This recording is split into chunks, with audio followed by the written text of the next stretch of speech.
Voilà, bonjour à tous pour cette dernière réunion Zoom biblique sur le thème de la souveraineté de Dieu.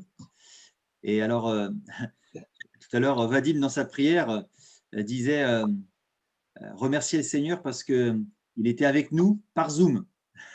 Alors, est-ce que vous êtes convaincus que Dieu s'est connecté aussi, même si on ne voit pas son visage là, on peut être sûr qu'il est connecté, ce Dieu souverain, avec nous et que, eh bien, il interagit avec nous. Il va poser des questions à nos cœurs et il va aussi, eh bien, par son esprit, apporter des réponses à nos vies.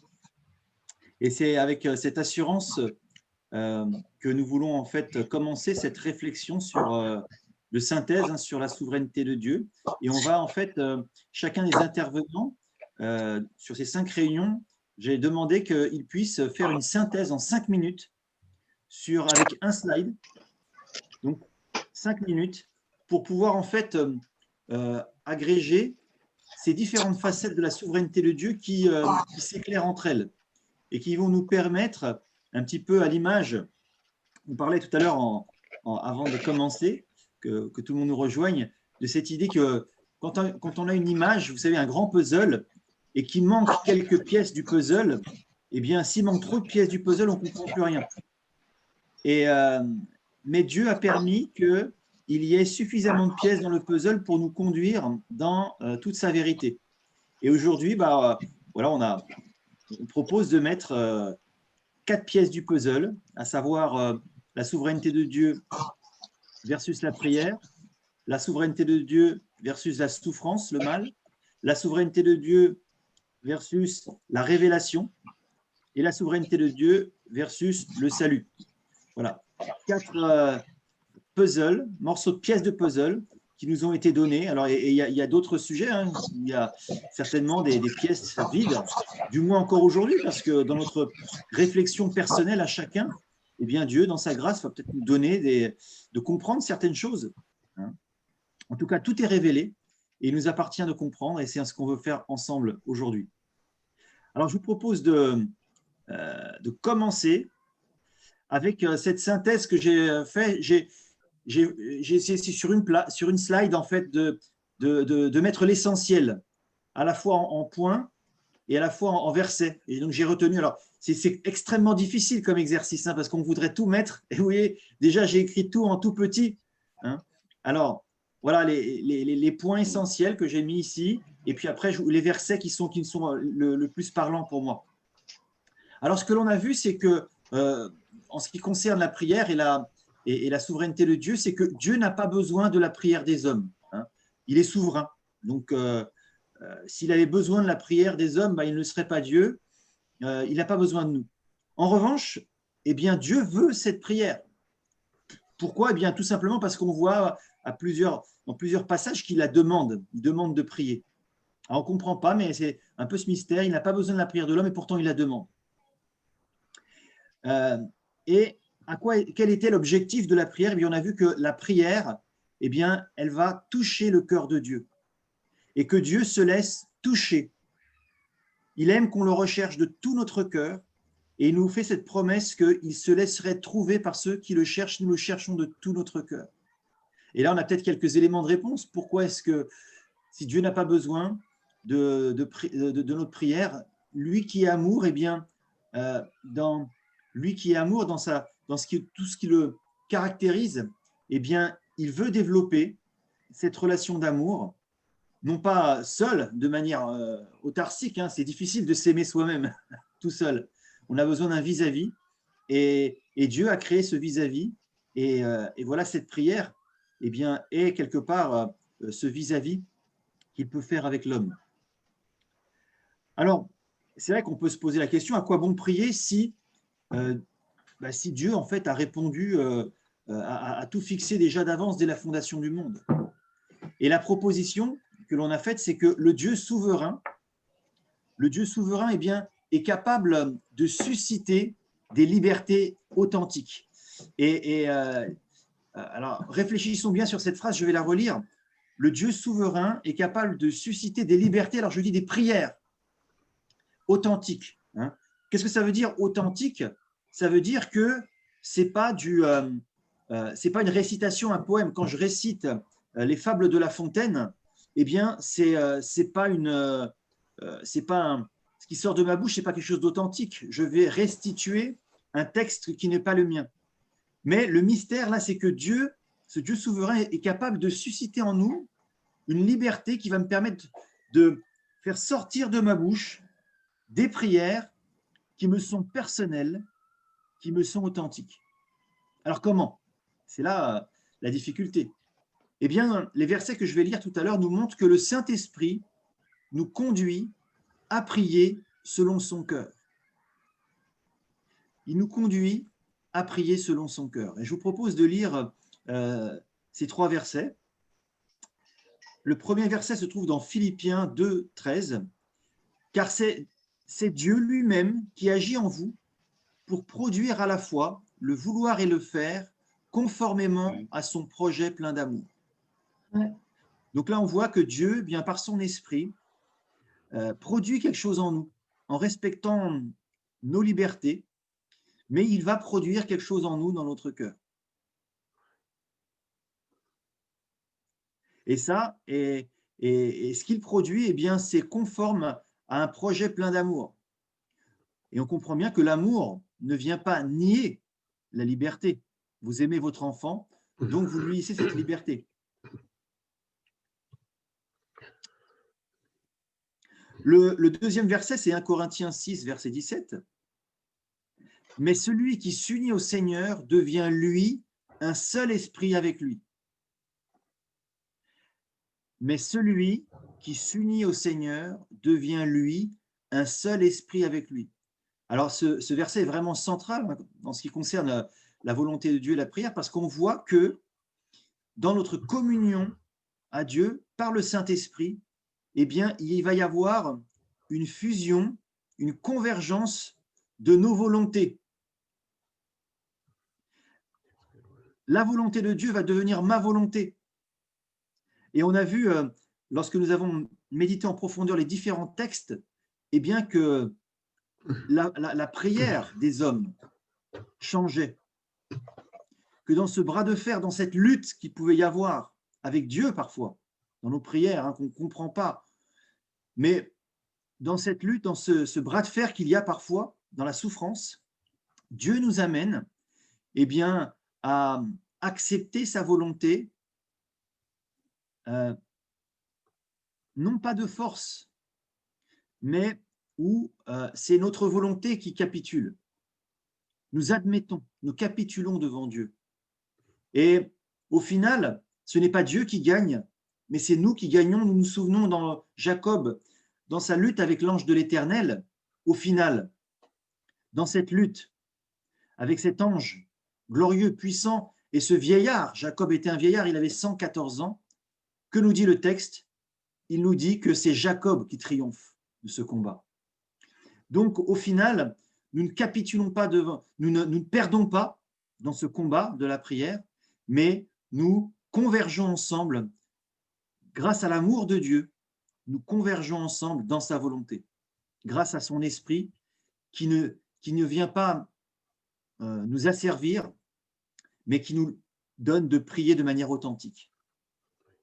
Et enfin, le dernier verset que j'ai choisi, dans Romains 8, verset 26, de même l'Esprit aussi nous vient en aide dans notre faiblesse.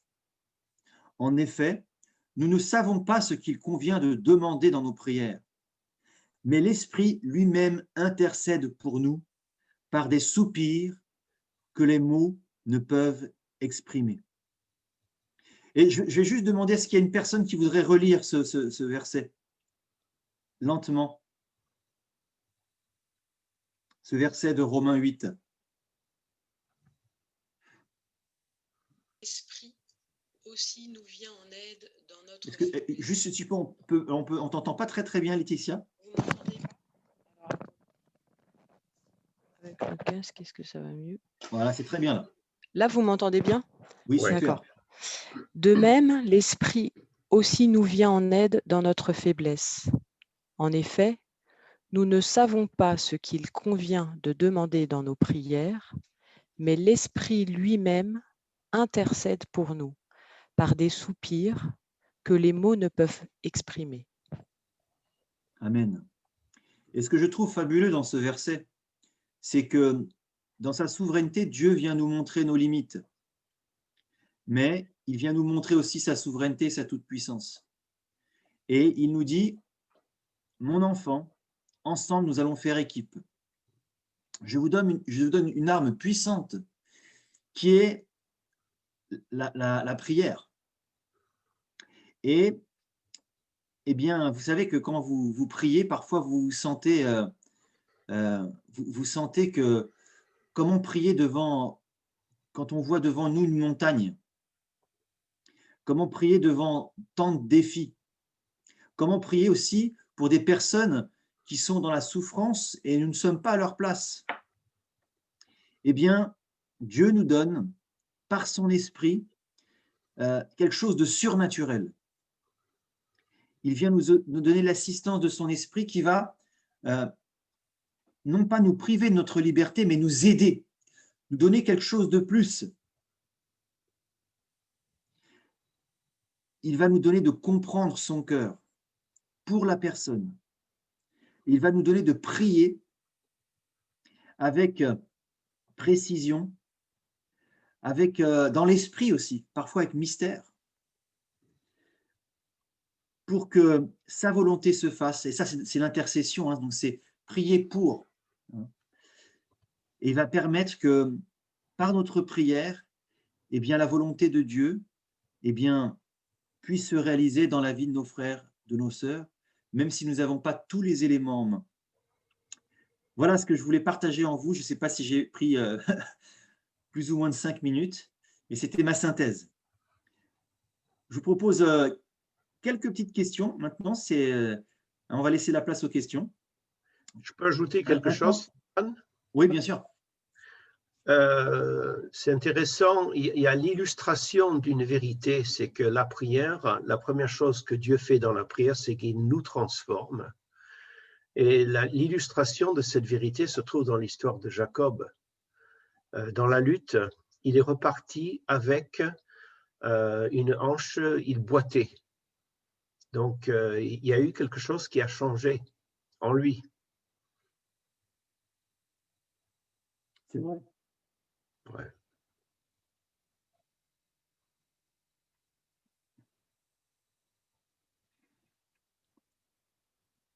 N'hésitez pas à poser des questions si vous en avez. Sinon, vous verrez, elles peuvent venir au fil de l'eau, elles peuvent venir à la fin aussi. Hein. Il n'y a pas de problème. Tu as touché aussi un sujet qui est au cœur de notre thème principal sur la souveraineté de Dieu. Quand tu écris là, le Dieu souverain est capable de susciter des libertés. Et en fait, ça c'est un thème très fort dans la Bible, c'est que la liberté humaine n'a de sens, n'est réelle que dans le lien avec le Saint-Esprit, avec Dieu. Il n'y a pas d'opposition dans la Bible, même si c'est difficilement compréhensible, entre Dieu souverain et je suis libre. Oui. Je suis responsable et en même temps, c'est Dieu qui contrôle tout ce qui arrive. Et il y a ces deux choses-là en fait. Et il y a plusieurs passages dans la Bible qui disent que la liberté, c'est dans le lien avec le Saint-Esprit. Donc, pour moi, c'est un sujet très fort. Je pense que toute sa vie, on va réfléchir à ça. Mais on est libre que quand on est avec Dieu. C'est dans sa connexion. Je ne sais pas si je me fais comprendre ou pas. Bon, peu importe. Merci, Vadim. Ouais. Voilà, s'il n'y a pas de questions, je vous propose qu'on puisse continuer donc, sur ce deuxième thème hein, qui a eu. Donc c'est Philippe qui nous a apporté un éclairage sur la souveraineté de Dieu et la souffrance.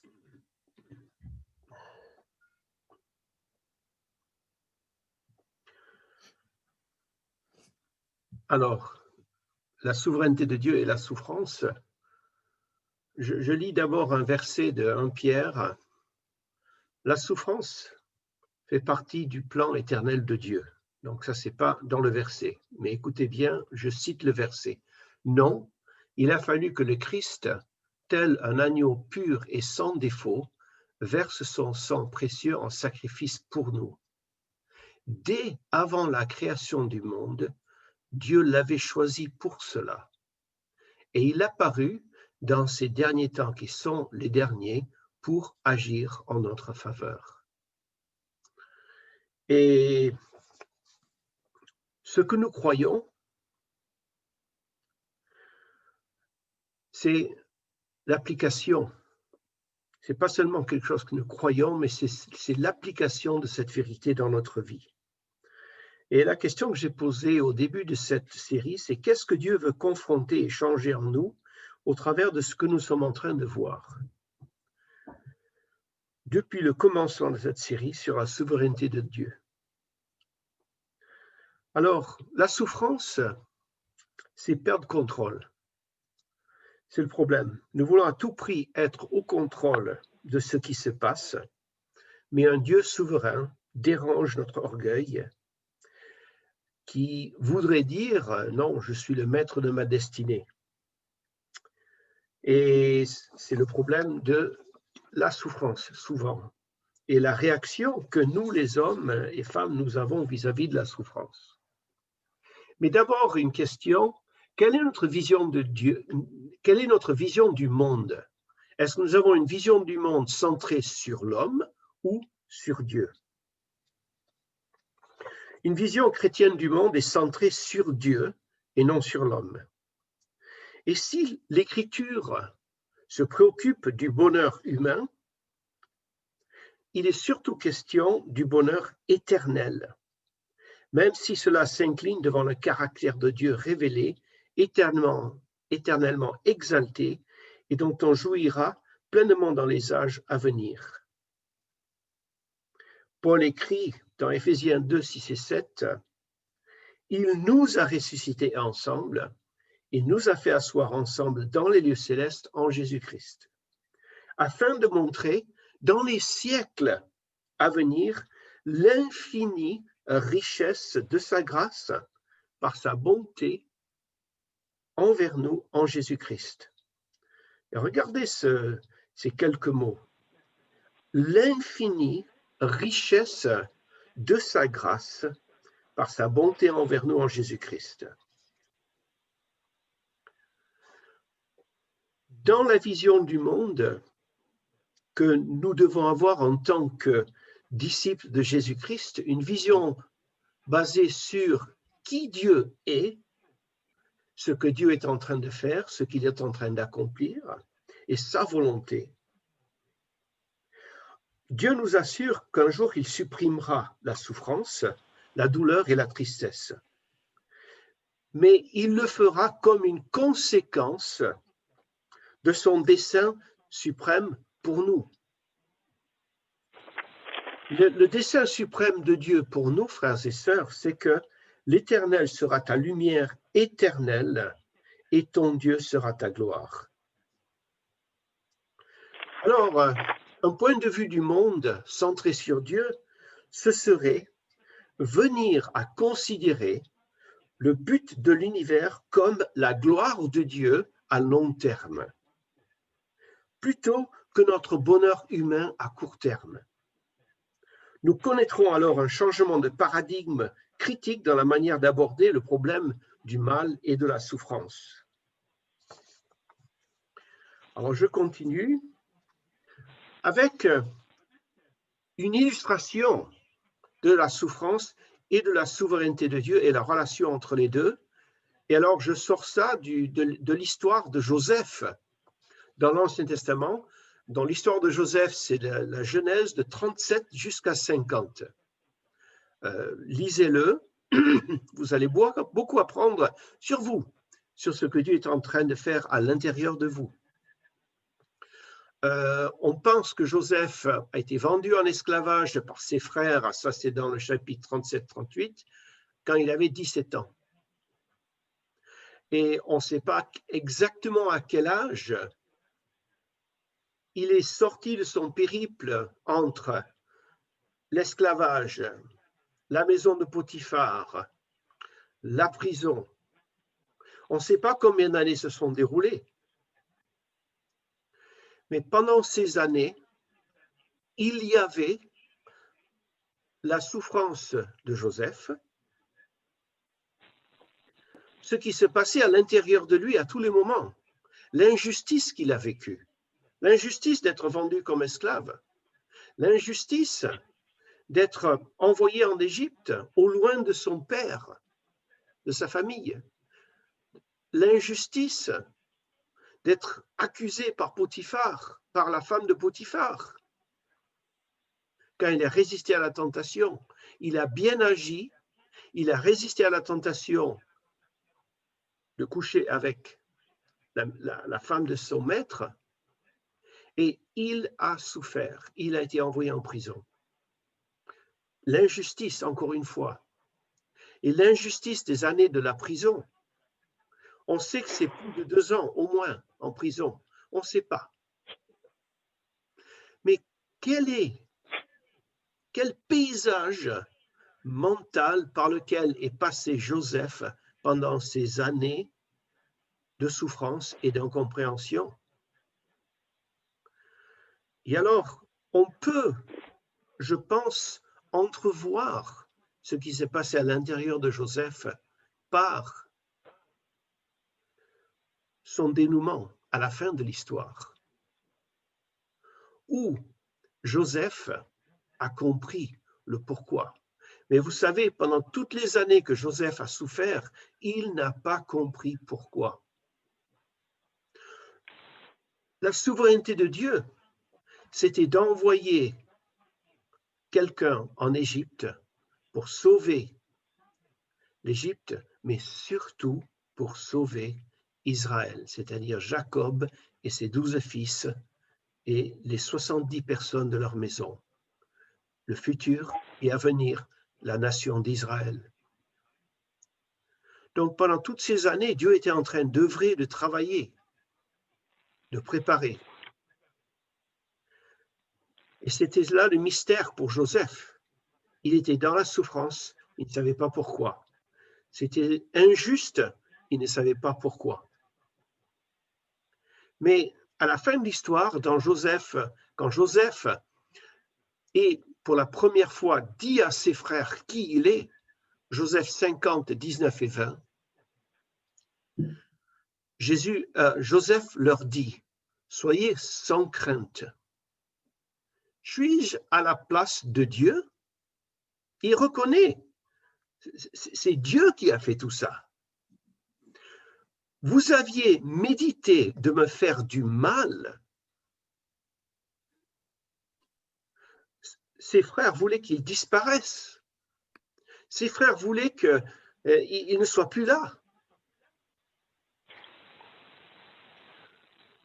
Dieu l'a changé en bien pour accomplir ce qui arrive aujourd'hui, pour sauver la vie à un peuple nombreux.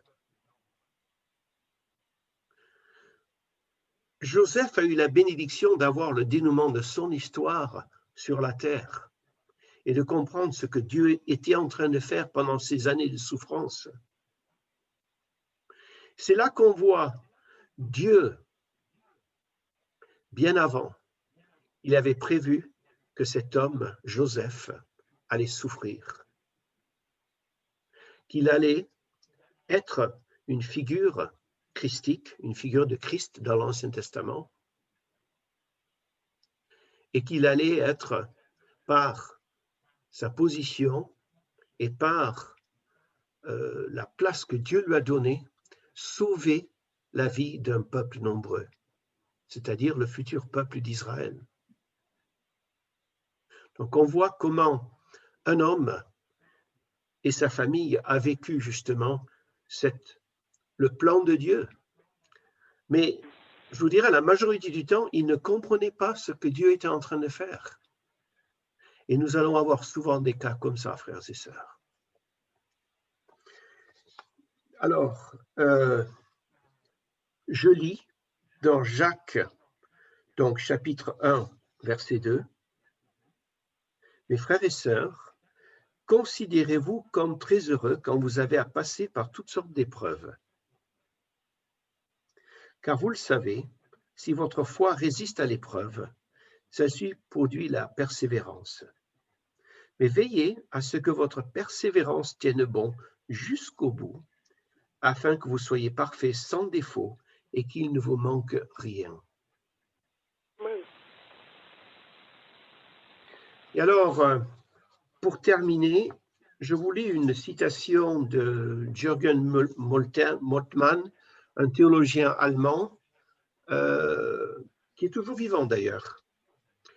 Quand nous ressentons la douleur, nous participons à sa douleur. Et l'une des particularités du théologien Jürgen Moltmann, c'est toute l'idée du Dieu qui souffre. Quand nous ressentons la douleur, nous participons à sa douleur. Et quand nous sommes affligés, nous partageons son deuil. Les gens qui croient au Dieu qui souffre avec nous reconnaissent leur souffrance en Dieu et reconnaissent Dieu dans leur souffrance. Laisse-moi répéter la dernière phrase là, parce qu'elle est vraiment, c'est profond et c'est puissant. Les gens qui croient au Dieu qui souffre avec nous reconnaissent leur souffrance en Dieu et reconnaissent Dieu dans leur souffrance. Et alors un autre, C.S. Lewis, Dieu nous chuchote dans nos plaisirs, parle dans notre conscience, mais crie dans notre douleur. C'est son mégaphone pour réveiller un monde sourd. Alors voilà une petite synthèse. Des questions, des commentaires, des additions.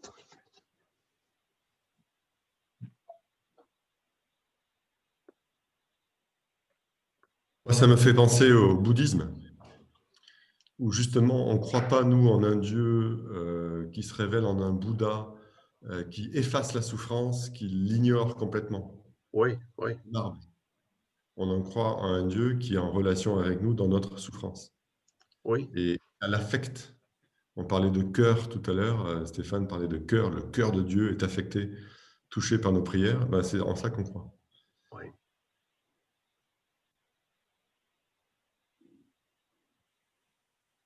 Juste peut-être, Philippe, est-ce que tu pourrais préciser ce que tu comprends dans cette portion de phrase du théologien Moltmann, les chrétiens reconnaissent leur souffrance en Dieu.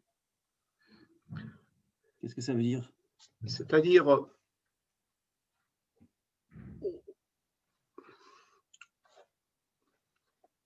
ce que la Bible nous dit sur la souffrance, c'est qu'en fait, comme Pierre le dit dans ce premier chapitre, au début du chapitre, le plan conçu depuis l'éternité. C'est, on reconnaît Dieu, ils reconnaissent leur souffrance en Dieu. Pour moi, ça veut dire que on reconnaît que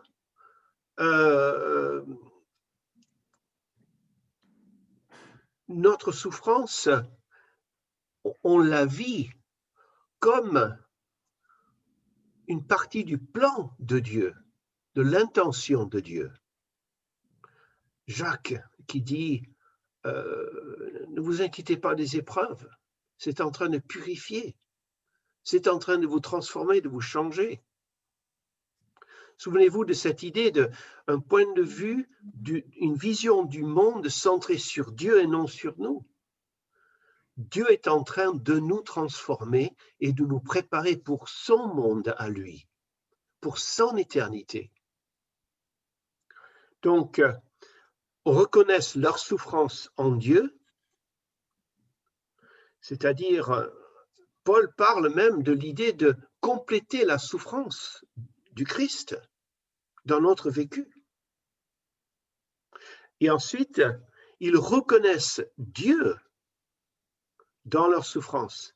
Ils reconnaissent l'œuvre de Dieu dans leur souffrance. C'est-à-dire, ils voient cette souffrance de Dieu avant la création du monde, où il a,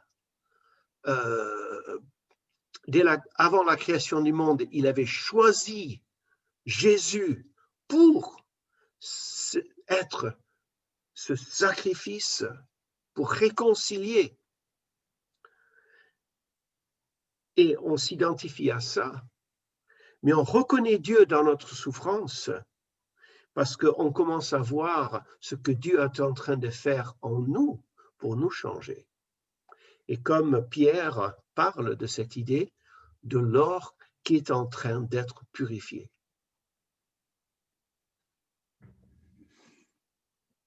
Merci Philippe. Est-ce qu'il y a des questions, des remarques, des additions?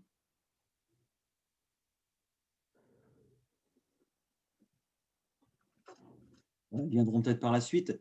Je vous propose de passer maintenant à cette troisième partie qui a été apportée par Vadim sur la révélation. Ok.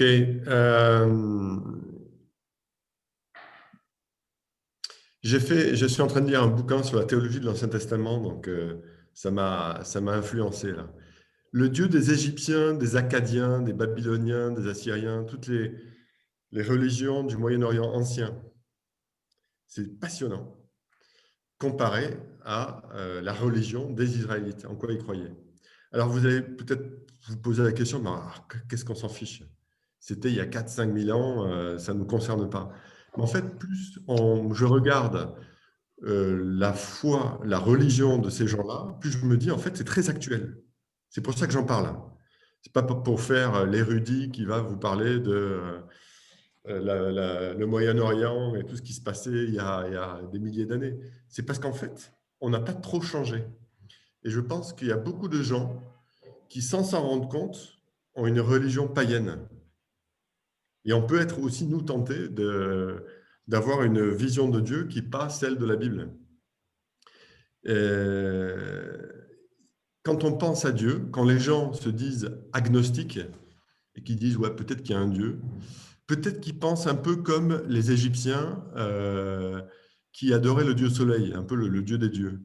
Et eux, il y a cette inscription quelque part, il n'y a pas de te connaître. Aucune langue ne peut décrire ce qui te concerne. Voilà le rapport qu'ils avaient avec leur Dieu. Il est ineffable, il est infini, il est inaccessible. Donc, on ne peut pas connaître Dieu. Ça, c'est ce qu'ils pensaient, les gens, à cette époque-là. À l'époque de Daniel, dans l'Ancien Testament, il y avait le Dieu des dieux, c'était Marduk. Il y a une très belle histoire de la création du monde où on voit Marduk qui domine sur les autres dieux et qui crée le monde. Et eux, ils disent, le Seigneur, Marduk, il voit tout dans le cœur des dieux, mais personne parmi les dieux ne connaît sa voix. C'est-à-dire que, en fait, on ne peut pas connaître Dieu. Il est très loin. Il ne se révèle que par le cosmos, la nature. On existe, et puis il y a une espèce d'ordre de la vie, mais c'est tout. Et donc, il y a des oracles avec des prêtres qui nous permettent de rentrer un peu en relation avec lui.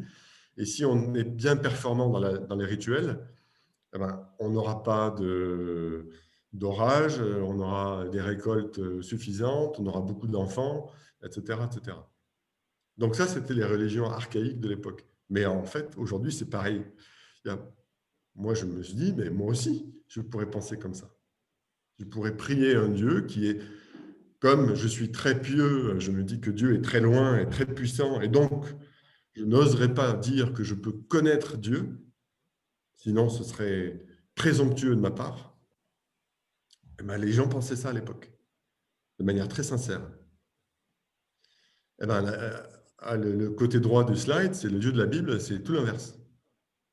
C'est effectivement un Dieu qui est inaccessible, qui est lointain, qui est au-delà de tout ce qu'on peut imaginer, effectivement.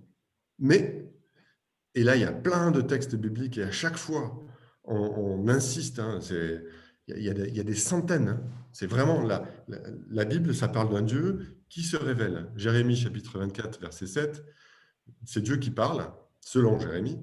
« Je disposerai leur cœur à me connaître, et à savoir que je suis Yahweh, Alors ils seront mon peuple et moi je serai leur Dieu, car ils reviendront à moi de tout leur cœur.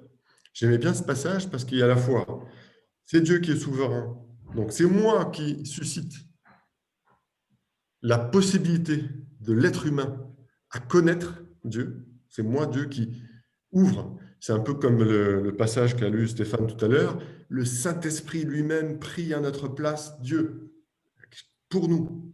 Quelque chose qui est assez extraordinaire. Donc, à savoir qu'on va savoir qu'il est le « je suis », celui qui est le Yahweh, alors il sera mon peuple. C'est que là, ce Dieu souverain, il est souverain et en même temps, il y a une alliance. Tout l'Ancien Testament, c'est l'alliance. Vous êtes mon peuple. C'est pas je suis votre Dieu et donc vous allez me faire tous les sacrifices qu'il faut et accomplir tous les rituels qu'il faut et alors là, je serai gentil avec vous. Non, non, c'est vous êtes mon peuple. Il y a une relation très, très forte, de paternité même. Dieu le Père, c'est aussi une image de l'Ancien Testament. Je serai leur Dieu qui reviendra à moi de tout leur cœur. Et voilà, le cœur est là, donc les sentiments, l'émotivité, l'amour. Donc le Dieu souverain, très grand, au-delà de tout, est un Dieu d'amour. C'est comme ça qu'il se dit, qu'il se définit dans sa relation avec le peuple dans l'Ancien Testament. Mais déjà dans l'Ancien Testament, c'est le peuple plus, en fait, tout le monde. Et l'humanité, c'est déjà dit dans l'Ancien Testament. Le peuple hébreu est amené à être la lumière qui va éclairer toutes les nations. Donc l'humanité est aimée par Dieu. Ben, ça, il faut se le dire, il faut le redire. Ce n'est pas Amon-Ré qui, ouais, moi je suis inaccessible, ou Marduk, je suis le Dieu des dieux, mais vous êtes très loin de moi. Et on reste comme ça. Et je vais de temps en temps sur la terre, mais je ne vis pas avec vous, je ne suis pas avec vous. Dans la Bible, non. Je suis avec vous. Tellement avec nous qu'il naît, ce Dieu, comme un bébé. Et on va fêter Noël bientôt. Hébreux chapitre 1, versets 1 et 2. À bien des reprises et de bien des manières, Dieu a parlé, il a communiqué, il a été présent par sa parole, en inspirant les gens. On n'avait pas eu le temps la dernière fois, mais cet aspect d'inspiration pour que les gens écrivent la Bible, voilà, il faut creuser ça. C'est par là que Dieu se révèle. Donc, il a parlé autrefois à nos ancêtres par les prophètes, et maintenant, dans ces jours qui sont les derniers, ça fait 2000 ans que les jours sont les derniers, Jésus est né. Le Fils nous a parlé. Donc, on a une foi en un Dieu qui est personnel, qui s'incarne et dont le plan ultime, c'est d'être présent avec les hommes. Et dans le post que j'ai envoyé hier sur le WhatsApp, c'est ça, c'est Noël. C'est l'inauguration de la présence divine la plus proche possible. Et dans l'Ancien Testament, tous les prophètes, ils rêvaient de ça. Ils se disaient, mais dans le jardin d'Éden, il y avait Dieu qui était présent, mais il va être encore plus présent auprès de l'humanité. Eh ben c'est ce qu'on vit, c'est ce que Jésus a permis qu'on vive, et que notre espérance, c'est ça, c'est quand il va revenir, on sera présent intimement, à côté, collé à lui. On va toucher ça. Et donc voilà, c'est Dieu souverain, et en même temps un Dieu qui est très, très, très proche. C'était mon partage. Et le bouquin que je lis là, dont j'ai mis la source, c'est un bouquin de théologie, et c'est Aimé qui me l'a prêté, qui est super. Il est prof de théologie à Moody's College ou Moody Seminary. Tu connais, Philippe? Ouais, tu es en silencieux. Ouais, c'est Moody. C'est Moody. Et Ouais. en fait, c'est à Chicago, une école biblique. D'accord, ok. Donc c'est un théologien évangélique spécialiste dans l'Ancien Testament, et c'est passionnant parce qu'il connaît toutes les religions du Moyen-Orient ancien. Donc il les a beaucoup travaillées, et c'est super. Donc il y a des recoupements entre ces religions et la foi juive, et notre foi. Mais évidemment, il y a beaucoup de différences. Commentaires, questions, partage?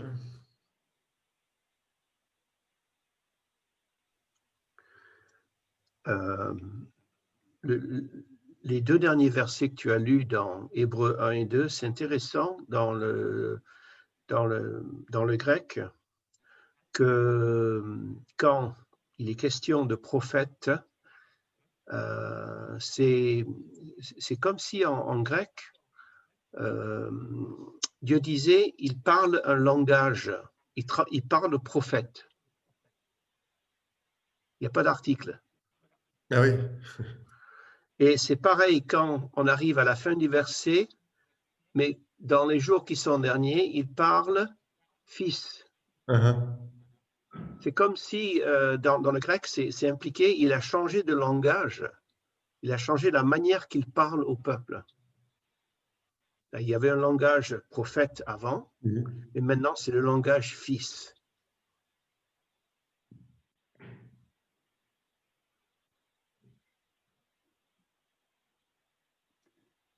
Bon, ça vous a pas trop inspiré ce que j'ai raconté là, parce qu'il n'y a que Philippe qui a réagi. Non, mais tu vois, c'est encourageant. Ça veut dire qu'il n'y a pas de questions, Vadim. Il n'y a que des réponses. Non, mais ça viendra à la fin. Je pense que c'est vrai que l'éclairage de ces nombreuses facettes vont nous permettre d'avoir une compréhension de plus haut niveau, et on échangera encore à la fin. Alors, le dernier volet de ce thème sur la souveraineté de Dieu, elle a été apportée par Shakti, qui s'excuse aujourd'hui, qui ne peut pas être parmi nous. Il y avait un autre engagement, mais il nous a fait cette planche de synthèse et je vais être son porte-parole. Donc voilà, sur le salut. Donc c'était samedi dernier, hein, sur cette thématique sur le salut. Shakti nous a dit premièrement, hein, que dès le début, nous a rappelé que dès le début de la Genèse, eh bien, que nous trouvons une élection de la part de Dieu. Et il a cité un certain nombre d'exemples, notamment Abraham qui est choisi alors qu'il n'y a aucune recherche préalable de sa part. Et un autre élément aussi intéressant, c'est que le choix de Dieu qui se porte sur le peuple d'Israël, qui est choisi parmi tous les peuples. Et c'est celui-ci qui le retient. Et on ne sait pas vraiment pourquoi, il n'y a pas de justification de la part de Dieu de ce choix. Et on voit que ce principe de choix, d'élection, il perdure aussi dans la Nouvelle Alliance, donc dans le Nouveau Testament. Il n'est pas que présent dans l'Ancien Testament, mais on le revoit aussi dans le Nouveau Testament avec une particularité, c'est le fait que le choix de Dieu, il n'est plus dorénavant individuel, hein, porté sur une personne, comme Abraham, Isaac, Jacob, mais là, il se porte sur, c'est un choix qui est collectif. Hein, et donc, c'est l'Église. C'est peut-être aussi, dans notre façon de parler, c'est peut-être avant l'élection, c'était un peuple, une tribu, un clan, et c'était une foi communautaire, pratiquement essentiellement, et qu'aujourd'hui, effectivement, c'est l'Église, mais composée d'individus, et que le choix est dorénavant individuel.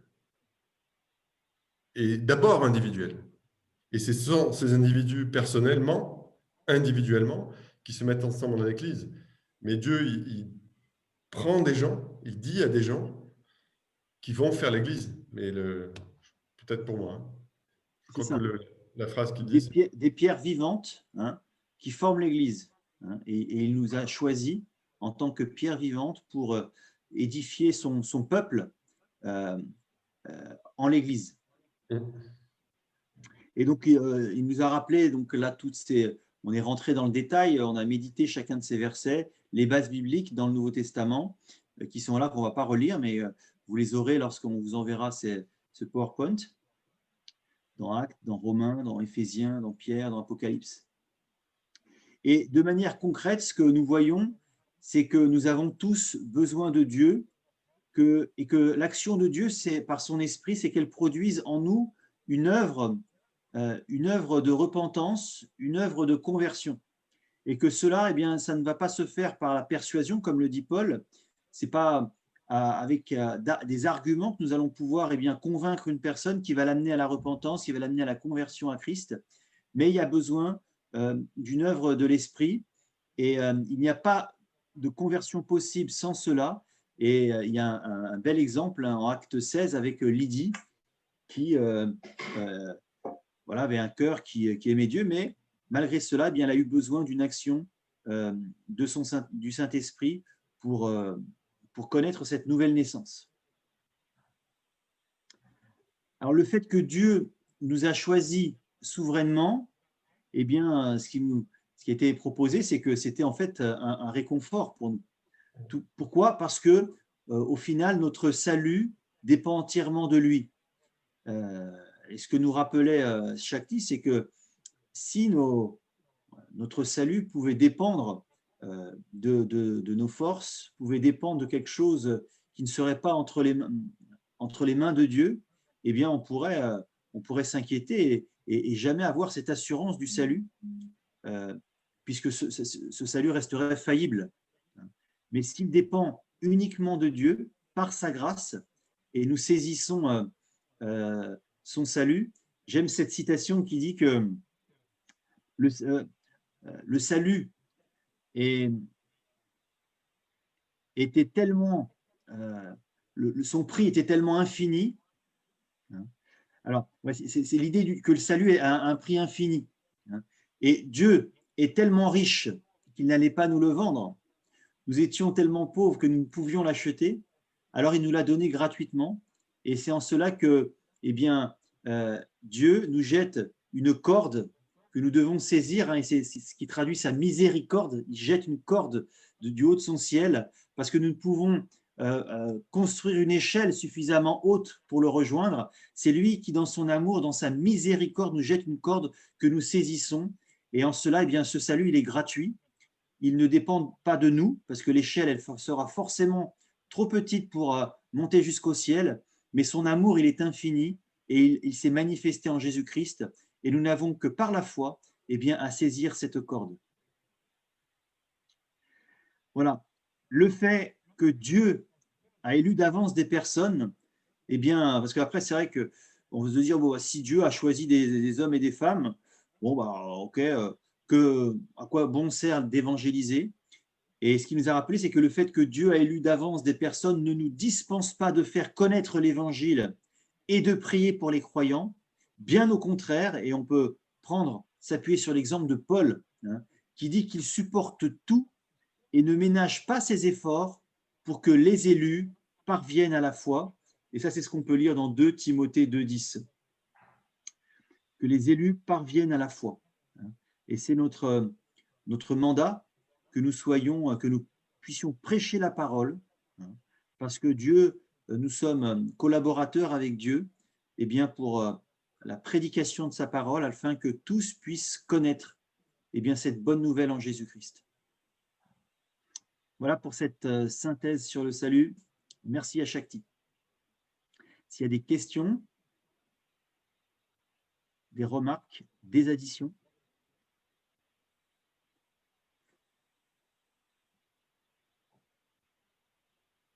Moi, ce que j'aime bien, c'est le sauver pour servir. Ce n'est pas sauver pour être sauvé.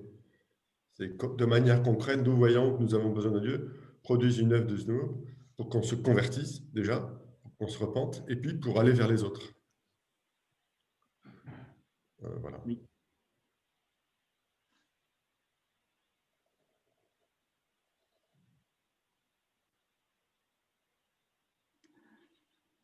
Alors, je vous propose qu'on continue un petit peu, on a fait une synthèse, et je vous propose juste, au final, pour que ça devienne concret tout ça, quelque part, il y a moins de questions parce que c'est vrai qu'il y a eu beaucoup de questions, c'était super intéressant ensemble. Moi, je peux témoigner que j'ai mûri sur ce sujet grâce à vos questions, parfois embarrassantes, qui m'ont poussé en fait dans mes retranchements bien, à méditer la parole et à l'éprouver. Et il y a eu aussi un certain nombre d'autres questions. Je vais essayer aussi d'apporter des réponses là, par rapport à des questions qui m'avaient été demandées, notamment sur la volonté, sur la notion de volonté de Dieu. On m'a demandé, ok, et d'ailleurs, si je reviens justement pour introduire cette question, c'était Shakti qui nous parlait d'une addition, addition entre le psaume 110, le psaume 109, je crois, et qui dit que voilà, Dieu est dans le ciel et il fait ce qu'il veut. Et de l'autre côté, il désire, dans le Nouveau Testament, Dieu désire que tous soient sauvés. Voilà. Et il y avait donc là deux volontés qui étaient, quand on fait l'un plus l'un, on voit que le résultat, non, tout le monde n'est pas sauvé et qu'il y avait une forme d'incompatibilité. Et un besoin d'éclairage sur cette tension entre ces deux versets. Et je vous propose en fait de voir que nous pencher sur la notion de volonté dans la parole de Dieu. Dieu n'a qu'une volonté et pourtant, oui, Dieu n'a qu'une volonté. Dieu n'est pas schizophrène, il n'a qu'une volonté. Et pourtant, on peut distinguer trois facettes dans sa volonté. Il y a une volonté alors avec des gros mots, on verra trois volontés, une volonté décrétive, préceptive et permissive. Alors, la volonté décrétive, c'est qu'avant d'agir, on le voit dans la Bible, Dieu décide, il fait des choix, il décrète. Et souvent, nous ne connaissons pas toujours ce qu'il y a derrière. Sa volonté ne se justifie pas. Dieu n'a pas à se justifier. Il est Dieu. Est-ce que vous avez peut-être un exemple dans la parole de Dieu un exemple dans la parole de Dieu où Dieu fait une annonce décrétive? La terre est ronde. Ouais. Allez-y, il y a plein de choses qui peuvent, on pourrait dire.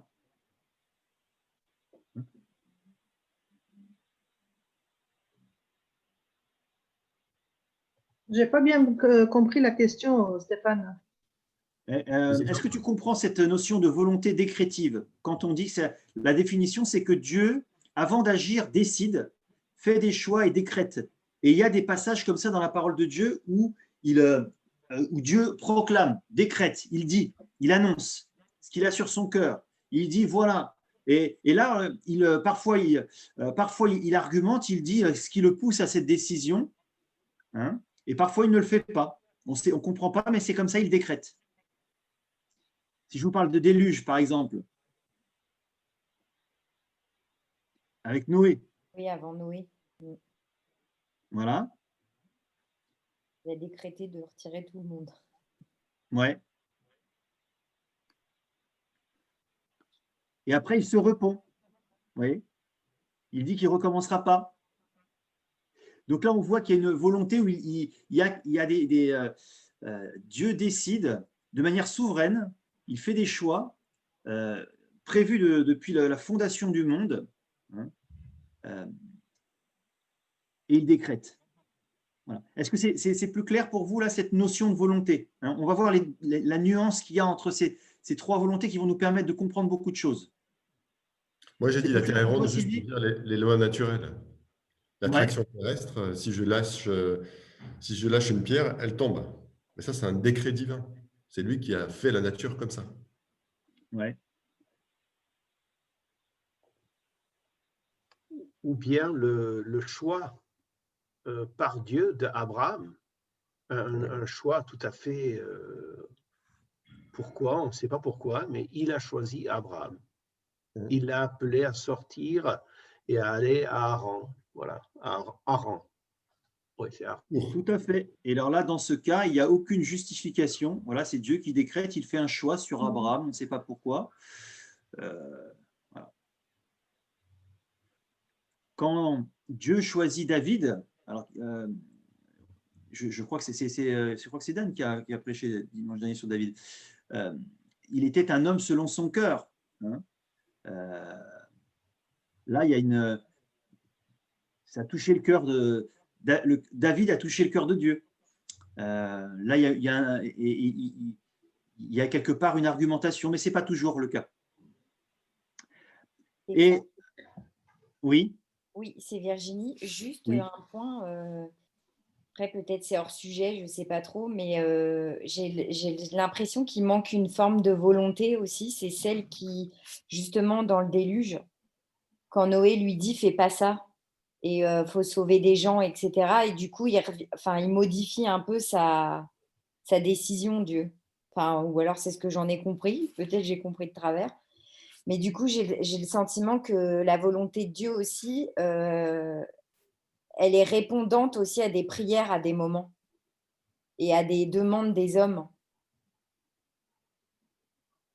Enfin, je ne sais pas comment le Alors, décrire, mais oui, tu vois, alors, on peut aussi ouais. lui parler et lui dire quelque chose. Comment dire? Enfin, je ne dis pas qu'on influence sa volonté, mais j'ai eu le sentiment dans certains passages de la Bible qu'il changeait d'avis à des moments. Ouais. Alors, je ne sais pas si tu te souviens, Virginie, lorsque l'on avait étudié ensemble le passage où c'est Abraham qui vient discutailler avec Dieu concernant la destruction de Sodome et Gomorrhe. Oui, Hein, où tu vois, ça dure beaucoup de temps, ça se répète, il négocie, il marchande, on est au marché aux puces, et il dit, mais s'il y a 50 justes, est-ce que tu vas détruire? Non, je ne détruirai oui, pas. S'il y a 40 justes, non, je ne détruirai pas. Dieu, s'il y a 30 justes, est-ce que tu vas détruire quand même? Et non, je ne détruirai pas. Et qu'est-ce qui se passe à la fin? Ça continue. Et il y a un moment où Abraham arrête la négociation et où justement il dit OK, d'accord. Donc c'est comme si Abraham pensait donc avoir eu gain de cause. Mais au final, qu'est-ce qui se passe? Sodome et Gomorrhe est détruit, hein, mais Dieu permet aux justes justement de quitter la ville. Et donc, ce qui est curieux, c'est que Abraham ne continue pas en dessous de ce seuil. Donc, en fait, Dieu ne dit pas, n'arrive pas au fait que je vais pas la détruire, tu m'as convaincu. Hein. Mais on voit que là, en fait, la prière de Abraham et la volonté de Dieu sont convergentes et fait que sa justice est satisfaite dans le sens où les justes ne sont pas détruits puisqu'il leur permet de quitter la ville. Et comme tu l'as dit, en fait, notre Dieu, on n'infléchit pas la volonté de Dieu.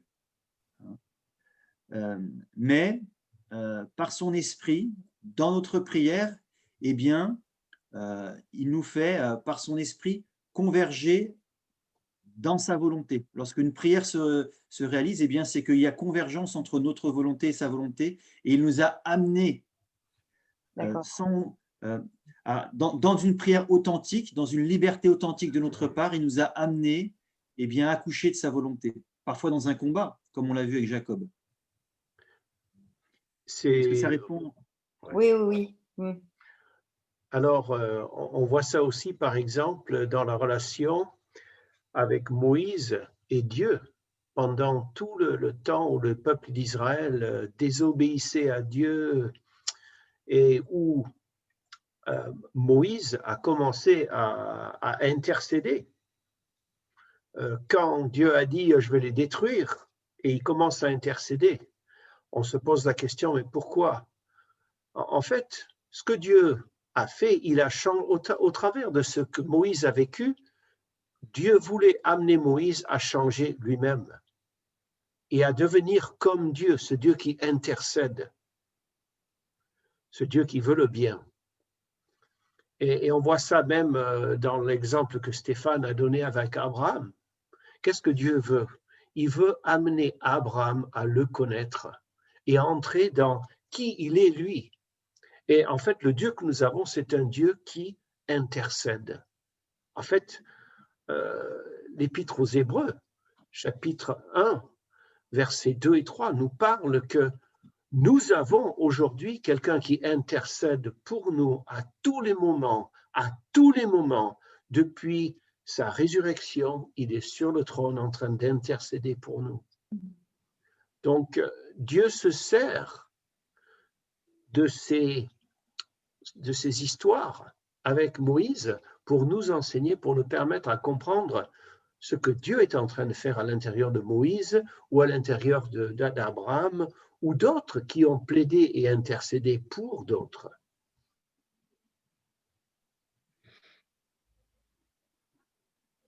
Voilà. Et donc, la deuxième facette de cette volonté, c'est ce qu'on appelle la volonté préceptive. Et en fait, la définition de cette volonté, c'est ce que le Dieu moral veut. Hein. Et c'est souvent en fait ce qui nous est révélé dans là, c'est révélé parfaitement dans sa parole. Hein. C'est la loi morale de Dieu, ce qui est bon pour nous, ce qui est juste, ce que Dieu veut pour son peuple. Voilà. Ça, c'est sa volonté. Vous auriez des exemples?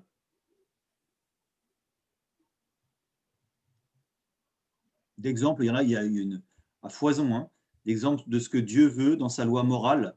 Hein. Tout simplement, hein, dans l'amour déjà, la relation d'amour. Oui, aimez-vous les uns les autres, tout ça. Exactement. La notion de pardon. Pardonnez-vous les uns et les autres. Aime ton prochain. Aime ton Dieu. Voilà. Tout ça, c'est de la volonté préceptive de Dieu, ce que le Dieu moral veut. Et puis il y a toute la loi du Lévitique. Et il y a toute la loi du Lévitique. Ouais. Et enfin, il y a la notion de volonté permissive. Et elle est plus explicite là, dans son nom, c'est ce que Dieu permet souverainement et bien sûr mystérieusement. Pourquoi est-ce que Dieu a permis l'irruption du péché dans le monde? Alors ça, c'est un mystère. Il a permis. Dieu permet parfois dans sa souveraineté.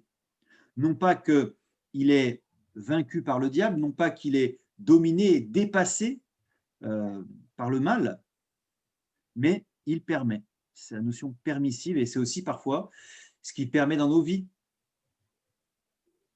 permet des écarts.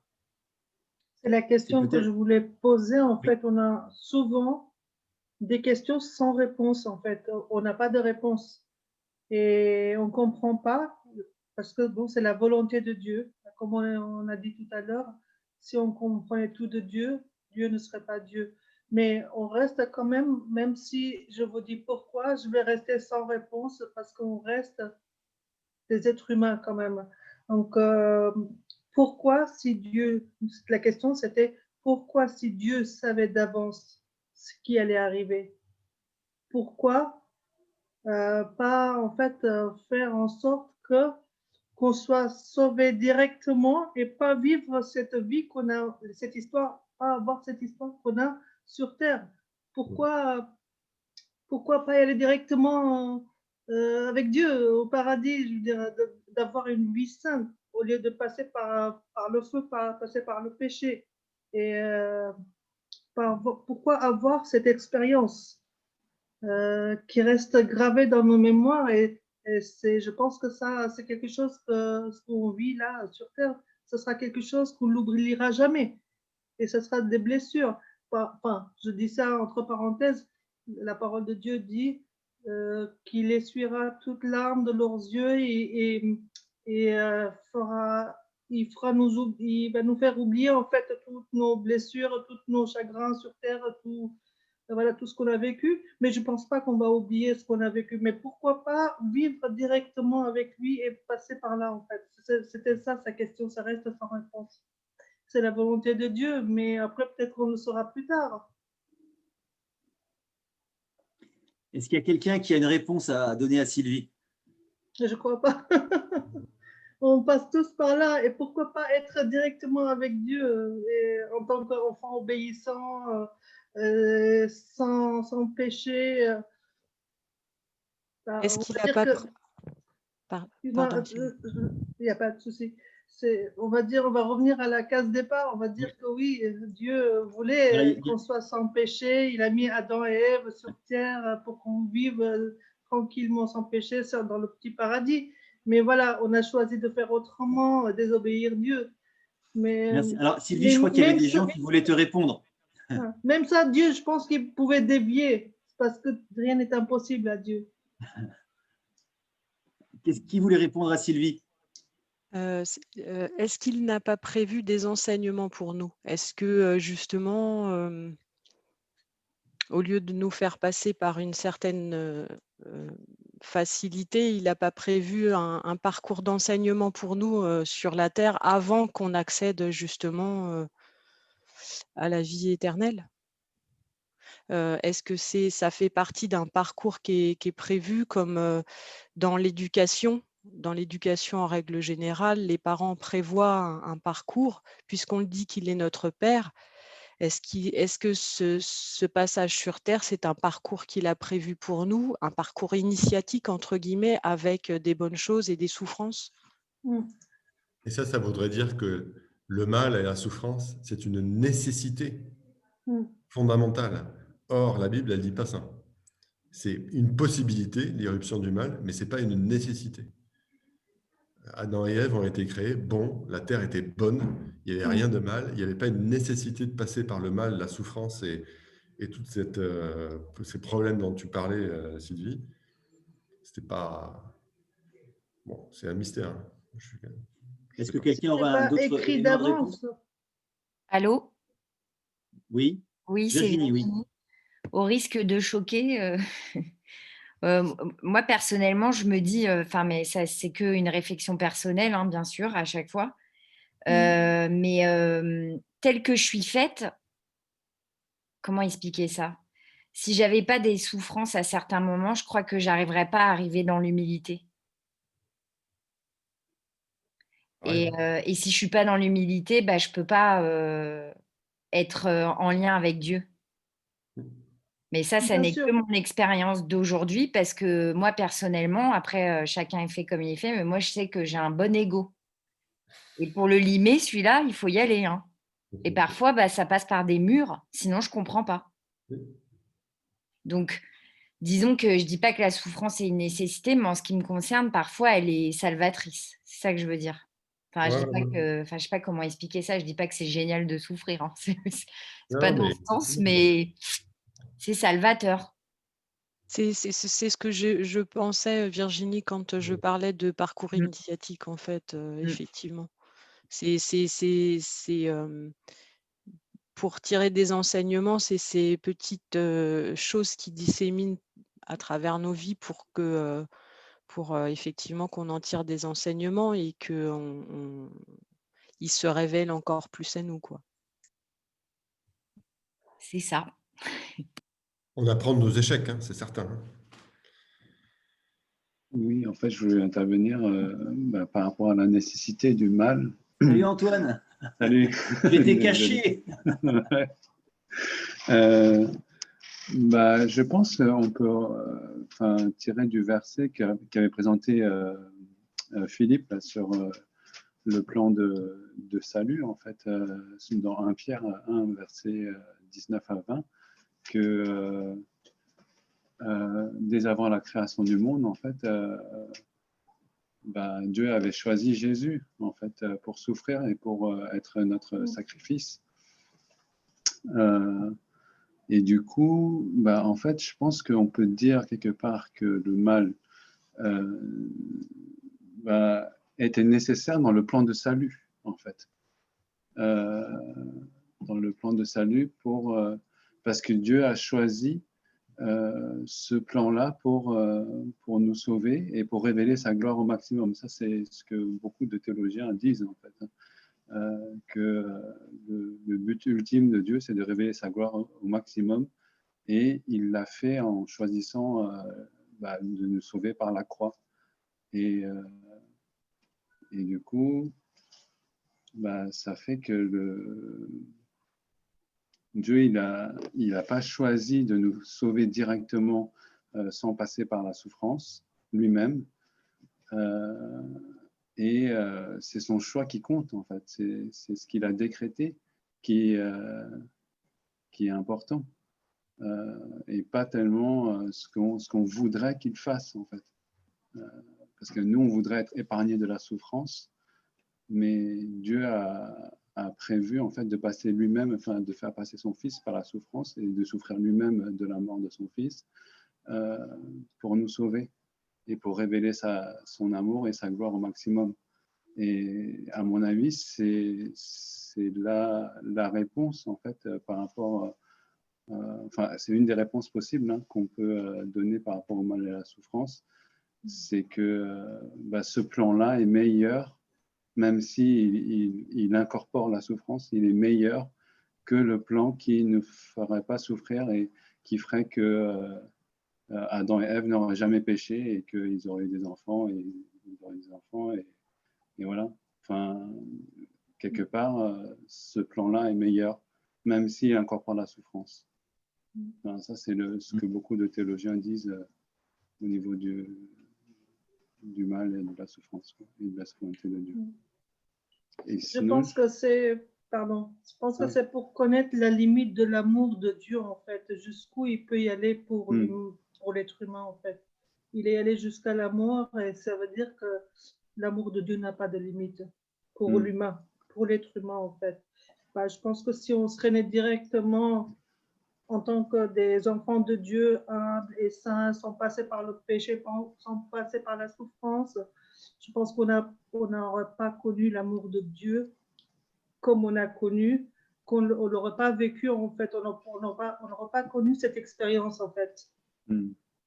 On aurait été comme des anges, des sujets. Mais là, on est comme ça, on est devenu en fait enfant de Dieu. On est passé par la souffrance et par l'obéissance aussi. Ouais. J'aime beaucoup ta remarque, Sylvie, cette comparaison, cette allusion aux anges. On dit qu'il n'y a pas d'amour, il n'y a que des preuves d'amour. Hein. Oui. L'amour, si c'est un concept théorique, en fait, il n'existe pas tant qu'il n'y a pas eu de preuve. Et Jésus dit qu'il n'y a pas de plus bel amour que de donner sa vie pour ses amis. Et voilà, c'est le plus bel amour qui s'est révélé en Jésus-Christ.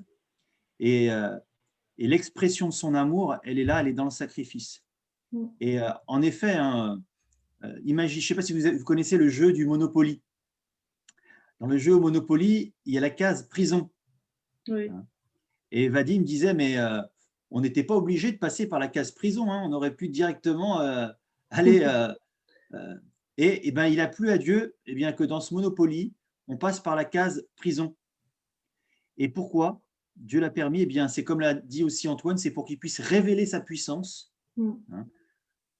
Il a révélé qu'il était plus fort que le mal, qu'il était souverain, et il a révélé son amour infini aussi, sa preuve d'amour. Et en effet, ne pas passer par la case prison, ça aurait été vivre le même statut que les anges.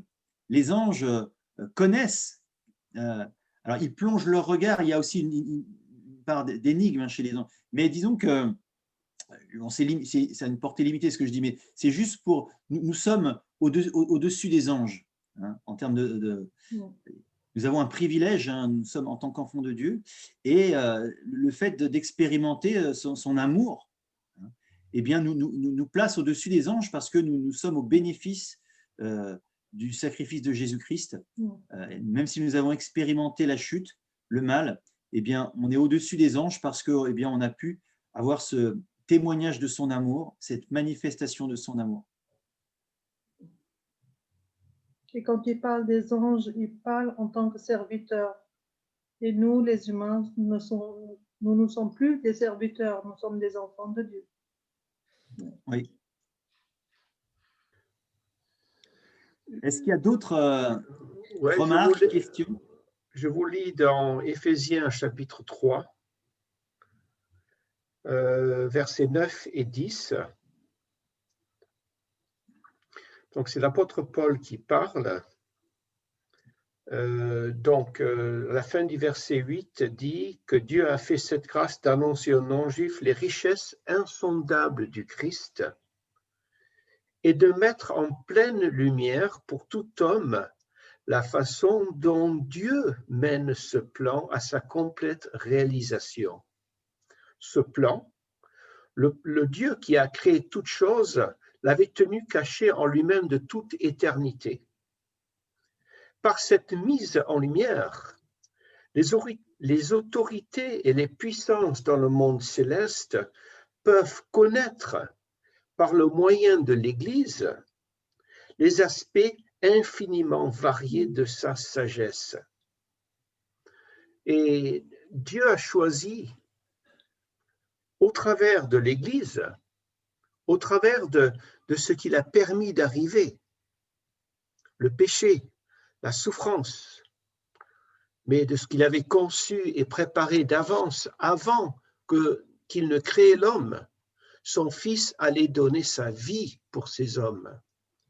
Et c'est comme si Dieu Et imaginez, vous êtes dans un théâtre en train de regarder une scène et vous regardez la scène et tout d'un coup, quelqu'un vient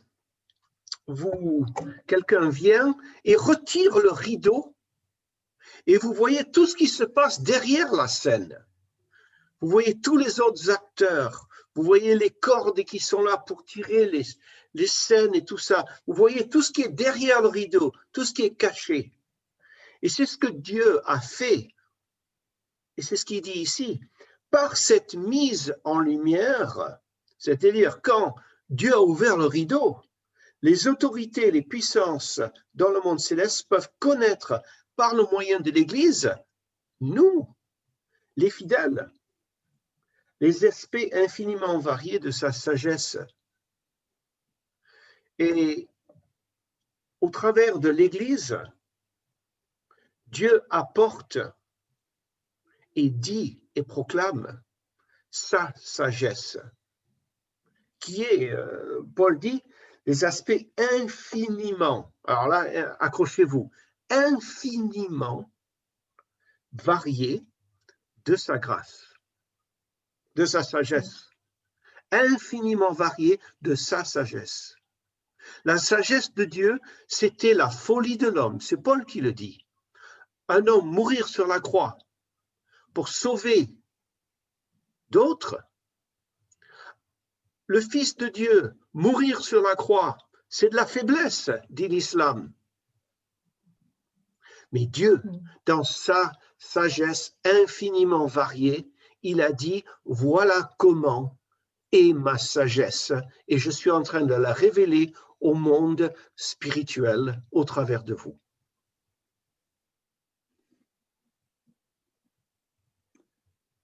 Voilà. Est-ce qu'il y a d'autres questions, d'autres remarques, d'autres additions avant qu'on puisse conclure et refermer ce thème?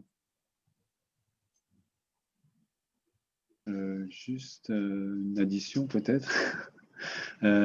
Sur quand Stéphane, tu as parlé des volontés décrétives et préceptives, juste, je sais pas, juste souligner que la volonté décrétive, elle s'accomplit toujours. La volonté décrétive de Dieu s'accomplit toujours. C'est lui qui décrète les choses et elles s'accomplissent. Et parce que le psaume 115.3 le dit, hein, Dieu est au ciel, notre Dieu est au ciel, il fait tout ce qu'il veut. Donc c'est cette volonté décrétive-là. Et la volonté préceptive, elle ne s'accomplit pas toujours, malheureusement. Dieu, il veut qu'on respecte les 10 commandements, il veut qu'on respecte, qu'on s'aime les uns les autres comme il nous a aimés, mais en fait, il laisse le péché, en fait, s'exercer quand même, en fait, et elle ne s'accomplit pas toujours, contrairement à la volonté décrétive. Ouais, c'est un aspect là.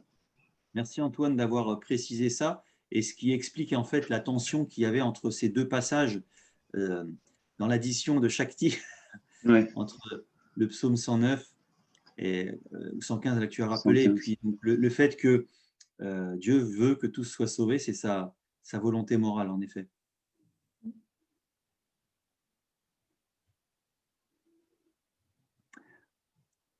Une autre remarque peut-être? Voilà, alors juste une planche de synthèse sur l'ensemble, puisqu'on parle de cette question, comment expliquer le mystère de cette souveraineté? Donc, comment expliquer un mystère? Déjà, c'est compliqué, hein, mais juste peut-être juste une petite phrase de synthèse. Le mystère de Dieu, ce mystère de la souveraineté de Dieu, c'est que tout maîtriser en laissant en même temps à la créature la liberté de penser et d'agir et de se charger ainsi d'une responsabilité. C'est Henri Blocher qui fait cette proposition.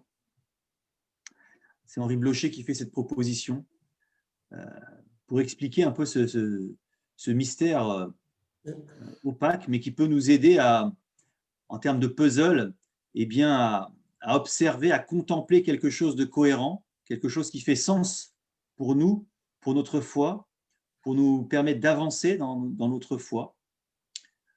Voilà, on veut se contenter de ça, des propositions, plusieurs propositions qu'il y a là. Dieu est celui qui maîtrise tout. mais qui laisse tout de même à sa créature la liberté de penser, d'agir. Nous ne sommes pas des marionnettes. Et de se charger aussi d'une responsabilité, c'est-à-dire que même si Dieu maîtrise tout, eh bien, nous avons nous-mêmes une responsabilité et nous sommes coupables au regard de notre péché commis.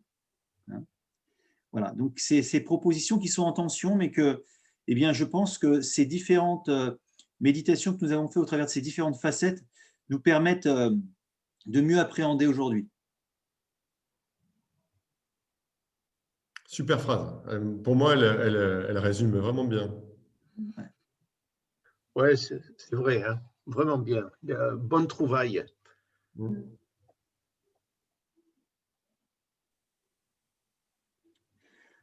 Et c'est quoi ton dernier slide alors, Steph? Non, le dernier, je préfère qu'on arrête sur quelque chose de simple. Super. Parce que là, sinon, on va remettre une pièce dans le jukebox. Ouais. Je vois. Ça me paraît bien comme conclusion. Ouais. Et s'il n'y a rien à rajouter, je vous propose que l'un d'entre nous puisse clore ce thème par la prière.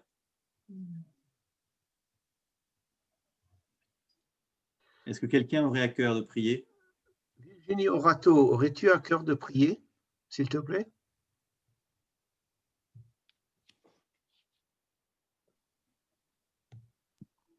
Moi? Oui, oui. Non, non, pas toi, Virginie Honorato. J'ose pas. Pas de problème. Ouais, je suis pas à l'aise. Pas de problème. Ok. Est-ce qu'il y a quelqu'un qui aurait à cœur de terminer par la prière? Moi, je veux bien. Oui, merci Jasmine. Ouais, merci Seigneur Jésus pour ce temps d'échange, ce temps où tu nous as permis de pouvoir comprendre un peu mieux qui tu es, tes plans et la manière dont tu te positionnes au-dessus de nos vies. Merci Seigneur Jésus parce que tes plans sont parfaits. Je prie que tu puisses encore affiner notre compréhension de qui tu es et de ce que tu désires pour chaque facette de nos vies. Et c'est vrai qu'en écoutant les différents échanges que nous avons pu avoir, il y a une chose qui m'est passée par la tête en me disant, Seigneur,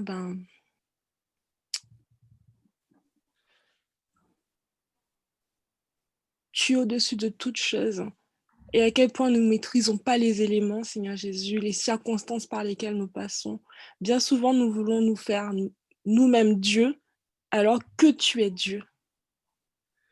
Et merci parce que tu nous permets aussi de comprendre à quel point il est nécessaire pour nous de rester à notre place et à notre condition d'homme.